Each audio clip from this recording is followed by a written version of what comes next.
Hi friends, എല്ലാവർക്കും പുതിയൊരു ക്ലാസ്സിലേക്ക് സ്വാഗതം.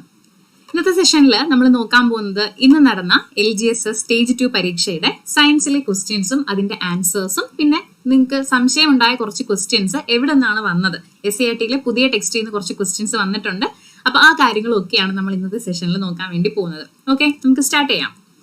അപ്പൊ ഒന്നാമത്തെ ക്വസ്റ്റ്യൻ ഇതാണ്: റെഡ് ഡേറ്റ ബുക്ക് പ്രസിദ്ധീകരിക്കുന്ന അന്തർദേശീയ പരിസ്ഥിതി സംഘടന ഏത്? ഇത് നമ്മുടെ SCERT പുസ്തകത്തിൽ, നേരത്തെ തന്നെയുള്ള പുസ്തകത്തിൽ ഒക്കെ ഉള്ളതാണ്. നമ്മൾ സ്ഥിരമായിട്ട് പഠിക്കുന്നതാണ്. പരിസ്ഥിതി പ്രശ്നങ്ങൾ എന്ന് പറയുന്ന ഭാഗത്ത് ബയോളജിയിൽ നമ്മൾ പഠിക്കാറുണ്ട് അല്ലേ.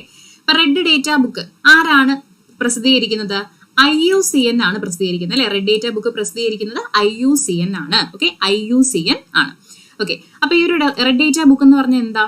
വംശനാശ ഭീഷണി നേരിടുന്ന ജീവികളുടെ ഈ കാര്യങ്ങളൊക്കെ ഉൾപ്പെടുത്തിക്കൊണ്ടുള്ള ഒരു ബുക്കാണ്, അല്ലെങ്കിൽ അവരുടെ വിവരങ്ങൾ അടങ്ങിയ ഒരു രേഖയാണ് ഈ പറയുന്ന റെഡ് ഡേറ്റ ബുക്ക് എന്ന് പറയുന്നത്. അപ്പോൾ അത് പ്രസിദ്ധീകരിക്കുന്നത് IUCN ആണ്. ഓക്കെ, IUCN ആണ്. പിന്നെ IUCNന്റെ ആസ്ഥാനമൊക്കെ നിങ്ങൾക്ക് അറിയായിരിക്കും, സ്വിറ്റ്സർലാൻഡ് ആണ്. അതൊക്കെയും പരീക്ഷയ്ക്ക് പലവട്ടം ചോദിച്ചിട്ടുള്ള കാര്യങ്ങളാണ്. അടുത്ത രണ്ടാമത്തെ ക്വസ്റ്റ്യൻ: 2024 ലോക പരിസ്ഥിതി ദിനത്തിന് ആതിഥേയത്വം വഹിച്ച രാജ്യമേത്? ഇതിപ്പോ മിക്കവാറും ഉള്ള എല്ലാ പരീക്ഷകളിലും ചോദിക്കാറുണ്ടല്ലേ, കറണ്ട് അഫെയറുമായിട്ട് കൂടെ ബന്ധപ്പെട്ട് വരുന്ന ഒരു ക്വസ്റ്റ്യൻ ആണിത്. ഏതാണ് 2024 ലോക പരിസ്ഥിതി ദിനം ആതിഥേയത്വം വഹിച്ച ആരാണ്? സൗദി അറേബ്യ ആണ് അല്ലെ. സൗദി അറേബ്യ ആണ്. ഓക്കെ, അടുത്ത ക്വസ്റ്റ്യൻ നോക്കാലോ. നിത്യജീവിതത്തിൽ ഒഴിച്ചുകൂടാനാകാത്ത ഭക്ഷ്യവസ്തുവാണല്ലോ കറിയുപ്പ്. താഴെ കൊടുക്കുന്നവയിൽ നിന്ന് കറിയുപ്പിന്റെ രാസനാമം തിരഞ്ഞെടുക്കുക. ഇങ്ങനെ രീതിയിലൊന്നും ചോദിക്കേണ്ട ആവശ്യമില്ല, വെറുതെ കറിയുപ്പ് എന്താന്ന് ചോദിച്ചാൽ മതി. പക്ഷെ അതിനെ ഒന്നും കൂടി അലങ്കരിച്ച് ചോദിച്ചിട്ടുണ്ട് അല്ലെ. എന്താണ് കറിയുപ്പിന്റെ രാസനാമം? എല്ലാവർക്കും അറിയുന്നതാണ്, സോഡിയം ക്ലോറൈഡ്, NaCl അല്ലെ. NaCl വേണമെങ്കിൽ രാസസൂത്രങ്ങളൊക്കെ വേണമെങ്കിലും വരുന്ന പരീക്ഷകളിൽ ചോദിക്കാം. NaCl ആണ് നമ്മുടെ കറിയുപ്പ്, അല്ലെങ്കിൽ സോഡിയം ക്ലോറൈഡ് ആണ്. ഓക്കെ, നെക്സ്റ്റ് നോക്കാലോ. താഴെ പറയുന്നവയിൽ പോർട്ടൽ സിരയുമായി ബന്ധമുള്ള പ്രസ്താവനകൾ ഏതെല്ലാം? ഇത് എവിടുന്നാ വന്നിട്ടുള്ളത്? ഇത് നമ്മുടെ രക്തപരിണ വ്യവസ്ഥ അല്ലെങ്കിൽ ഹൃദയവുമായിട്ട് ബന്ധപ്പെട്ട കാര്യങ്ങൾ, സർക്കുലേറ്ററി സിസ്റ്റം നമ്മൾ പഠിക്കുമ്പോൾ അവിടെ ഉള്ളതാണ്. ഇത് നമ്മുടെ പഴയ ടെക്സ്റ്റ് ബുക്കിലും ഉണ്ട്, പുതിയ ടെക്സ്റ്റ് ബുക്കിലും ഉണ്ട്. രണ്ടിലും ഒരേപോലെ തന്നെ കാണുന്ന ഒരു സംഗതിയാണ് ഈ പറയുന്ന പോർട്ടൽ സിര എന്ന് പറയുന്നത്. എന്താണ് ഈ പോർട്ടൽ സിര? നമുക്ക് ജസ്റ്റ് ഒന്ന് പുതിയ ടെക്സ്റ്റിലുള്ള കാര്യം ഒന്ന് നോക്കാം. 9ാം ക്ലാസ്സിലാണ് ഇത് പഠിക്കാനായിട്ടുള്ളത്, പോർട്ടൽ സിരകൾ. Okay, portal veins. സാധാരണയായിട്ട് നമ്മുടെ ഹൃദയത്തിലേക്ക് രക്തത്തെ കൊണ്ടുപോകുന്നത് സിരകളാണ്. ഹൃദയത്തിന്റെ അറകളിലേക്ക് രക്തത്തെ കൊണ്ടുപോകുന്ന ആരാണ്? സിരകളാണ്. ഇനി ഹൃദയത്തിൽ നിന്നും രക്തത്തെ പുറത്തേക്ക് കൊണ്ടുപോകുന്നത് ആരാണ്? ധമനികൾ അല്ലെങ്കിൽ ആർട്ടറീസ് ആണ് നോർമൽ കേസിൽ. പക്ഷെ ഈ പോർട്ടൽ സിര എന്ന് പറയുന്ന സംഗതി നേരിട്ട് ഹൃദയത്തിലേക്ക് എത്തില്ല.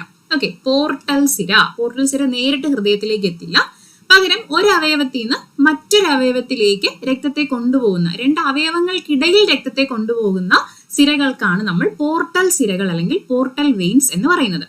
ഓക്കെ, അപ്പൊ നോക്കൂ, ചില സിരകൾ ഹൃദയത്തിലേക്ക് നേരിട്ട് രക്തം എത്തിക്കുന്നതിന് പകരം അവയവങ്ങളിൽ നിന്ന് അവയവങ്ങളിലേക്ക് രക്തത്തെ വഹിക്കുന്നു. കണ്ടോ, രണ്ട് അവയവങ്ങൾക്കിടയിൽ രക്തത്തെ വഹിക്കുന്നതാണ് എന്ത്? പോർട്ടൽ സിരകൾ.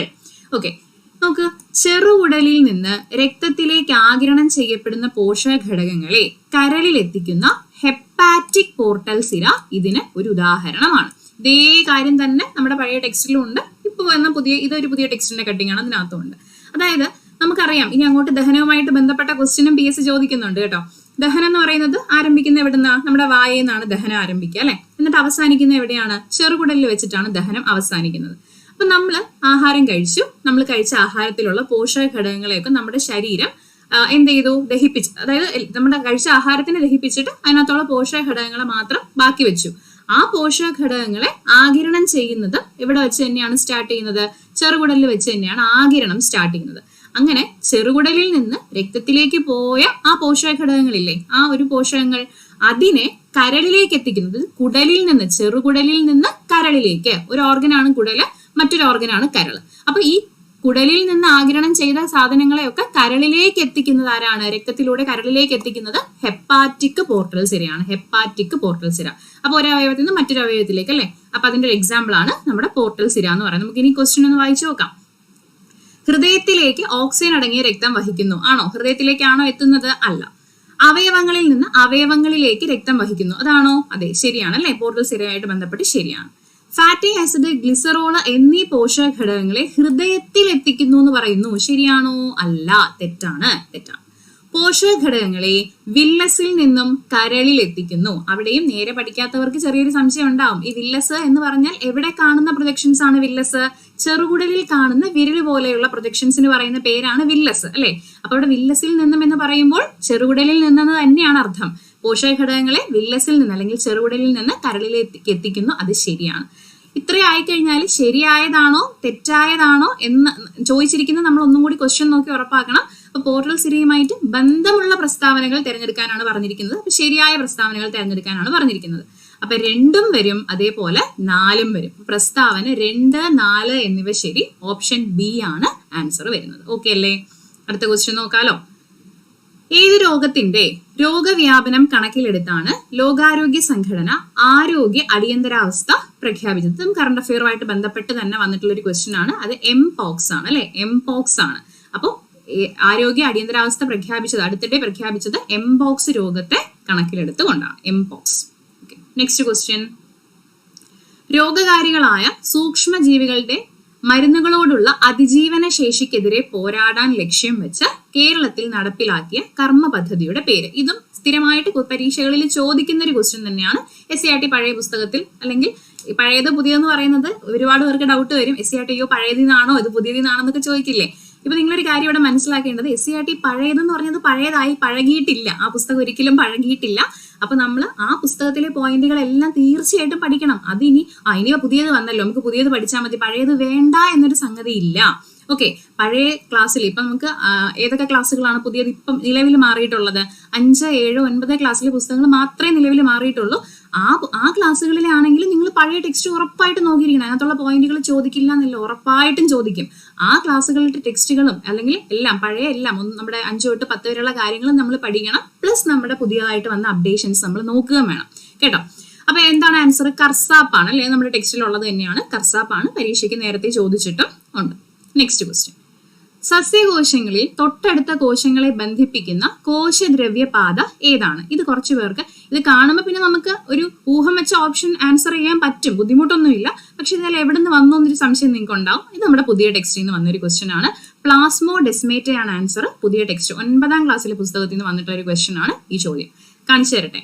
ഉണ്ടോ? 9ാം ക്ലാസ്സിലെ പുസ്തകത്തിലെ 1ാമത്തെ പാഠത്തിൽ തന്നെ സസ്യങ്ങളുമായിട്ട് ബന്ധപ്പെട്ട കാര്യങ്ങൾ പറയുന്നുണ്ട്. അതിൽ നോക്കിക്കേ, കണ്ടോ? തൊട്ടടുത്ത കോശങ്ങളെ ബന്ധിപ്പിക്കുന്ന പ്ലാസ്മോഡെസ്മേറ്റ എന്ന കോശദ്രവ്യ പാതകളിലൂടെ. കണ്ടല്ലോ?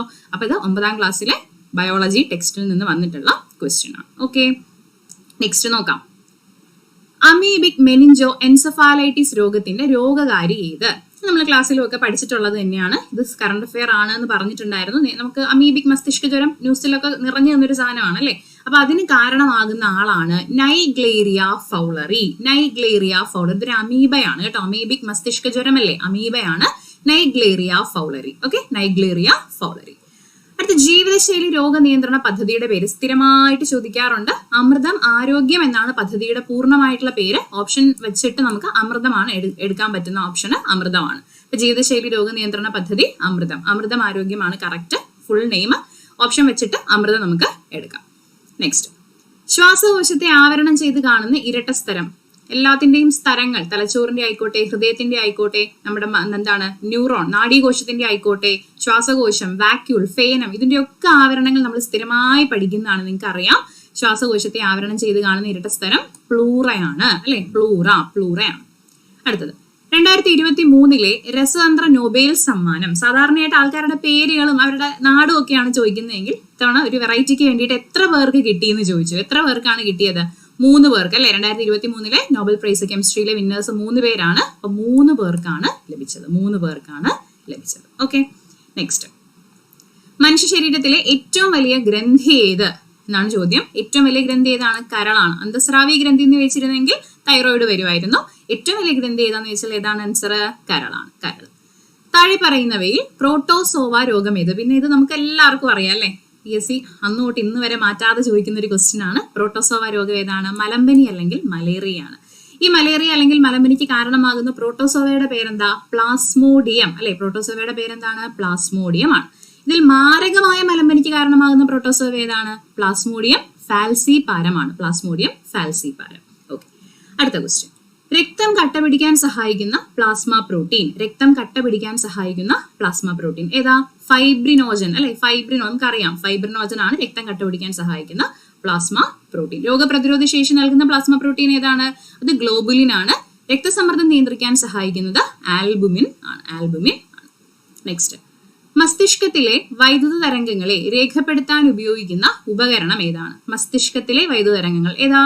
EEG അല്ലെ? EEG ആണ്.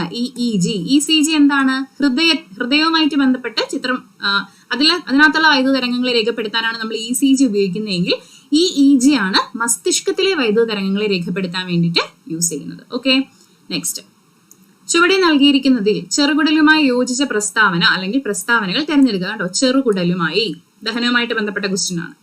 ആഹാരത്തിലെ പോഷക ഘടകങ്ങൾ രക്തത്തിലേക്ക് ആഗിരണം ചെയ്യപ്പെടുന്ന ഭാഗം ആണോ? ആണ്. നമ്മുടെ ദഹനം ആരംഭിക്കുന്നത് വായയിലാണ്, അവസാനിക്കുന്നത് ചെറുകുടലിലാണ്. ആ ചെറുകുടലിൽ വെച്ച് തന്നെയാണ് ആഹാരത്തിലുള്ള പോഷക ഘടകങ്ങൾ രക്തത്തിലേക്ക് ആഗിരണം ചെയ്യുന്നത്. അപ്പൊ അത് ശരിയായ പ്രസ്താവനയാണ്.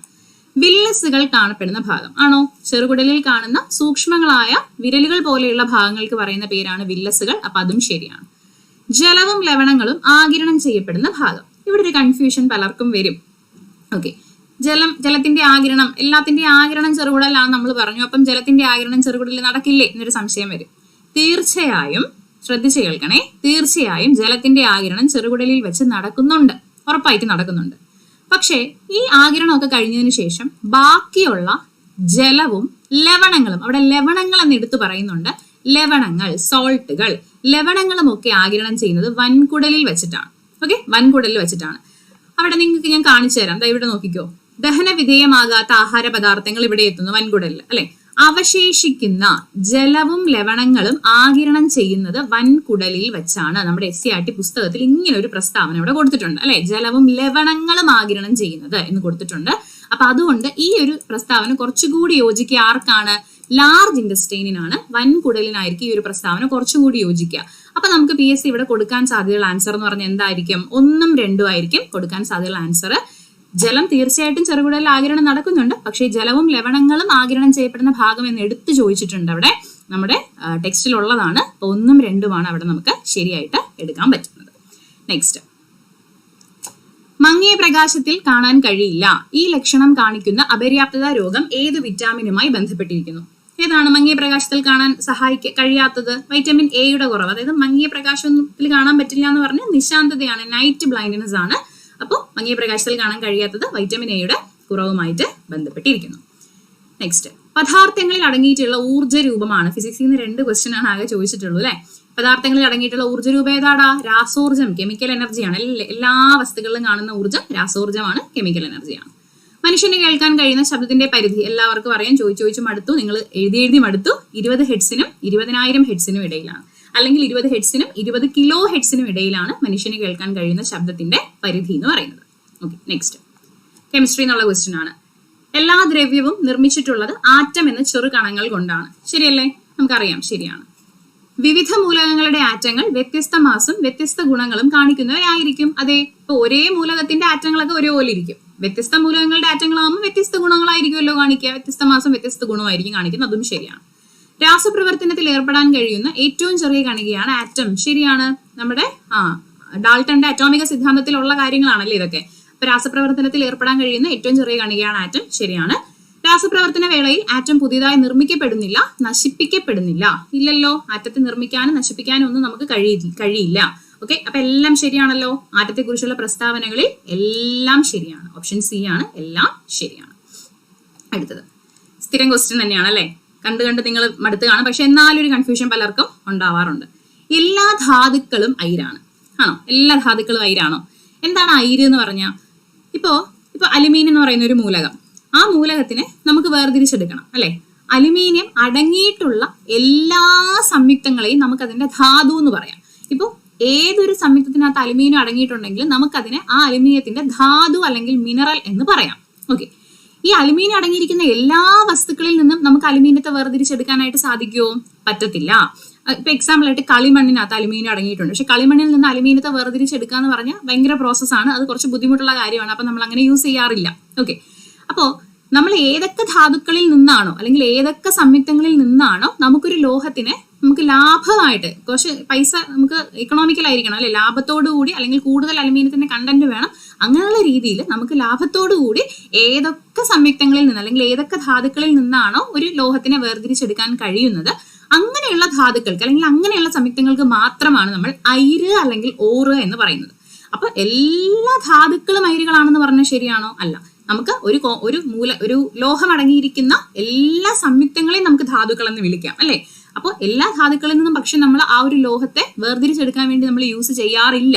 അപ്പൊ എല്ലാ ധാതുക്കളും അയിരാണെന്ന് പറഞ്ഞാൽ അത് തെറ്റാണ്. എല്ലാ അയിരും ധാതുക്കളാണോ? തീർച്ചയായിട്ടും ആണ്. നമുക്ക് ലാഭപൂർവ്വം ഏതൊക്കെ ധാതുക്കളിൽ നിന്ന് ഒരു ലോഹത്തെ വേർതിരിച്ചെടുക്കാൻ കഴിയുമോ അതിനെയൊക്കെ നമുക്ക് അയിരെന്ന് വിളിക്കാമല്ലോ. അപ്പൊ എല്ലാ അയിരുകളും ധാതുക്കളാണെന്ന് പറഞ്ഞാൽ ശരിയാണ്. അയിരും ധാതുവും തമ്മിൽ ബന്ധമില്ല എന്ന് പറയുന്നു. അയ്യോ തെറ്റാ അല്ലെ? ബന്ധമുണ്ടല്ലോ, നല്ല ബന്ധമുണ്ട്, അയിരും ധാതുവും തമ്മിൽ ബന്ധമുണ്ട്. അപ്പൊ ഇതിൽ 2 മാത്രമാണ് ശരി. ഓപ്ഷൻ എ ആണ് ആൻസർ. 2 മാത്രമാണ് ഇവിടെ ശരി. ലാസ്റ്റ് ക്വസ്റ്റ്യൻ ആണ്. 2024 ലോക പരിസ്ഥിതി ദിനത്തിന്റെ തീം എന്താണ്? കറണ്ട് അഫെയർ ഒക്കെ ആയിട്ട് ബന്ധപ്പെട്ട ക്വസ്റ്റ്യൻ തന്നെയാണ്. ഭൂമി പുനഃസ്ഥാപിക്കൽ, മരുഭൂകരണം, വരൾച്ച പ്രതിരോധം. ഇത്രയുമാണ് നമുക്ക് 2024 ലോക പരിസ്ഥിതി ദിനത്തിന്റെ തീം എന്ന് പറയുന്നത്. ഓക്കെ, അപ്പോൾ താരതമ്യേന കുഴപ്പമില്ലാത്ത ക്വസ്റ്റ്യൻസ് ആയിരുന്നു സയൻസിൽ ചോദിച്ചത്. എല്ലാം ആൻസർ കിട്ടിയെന്ന് വിചാരിക്കുന്നു. അപ്പോൾ വരുന്ന പരീക്ഷകൾ ഏത് പരീക്ഷയ്ക്ക് പ്രിപ്പയർ ചെയ്യുന്ന ആൾക്കാരാണെങ്കിലും ഇതേപോലത്തെ പ്രീവിയസ് ക്വസ്റ്റ്യൻസ് എല്ലാം ഒന്ന് മനസ്സിലാക്കി വെച്ചിരിക്കുക. പുതിയ SCRTയും പഴയ SCRTയും ഒക്കെ നിങ്ങൾ പഠിക്കുക. അടിപൊളിയായിട്ട് മുന്നോട്ട് പോവുക. അപ്പോൾ നമുക്ക് മറ്റൊരു ക്ലാസ്സിൽ വീണ്ടും കാണാം. താങ്ക്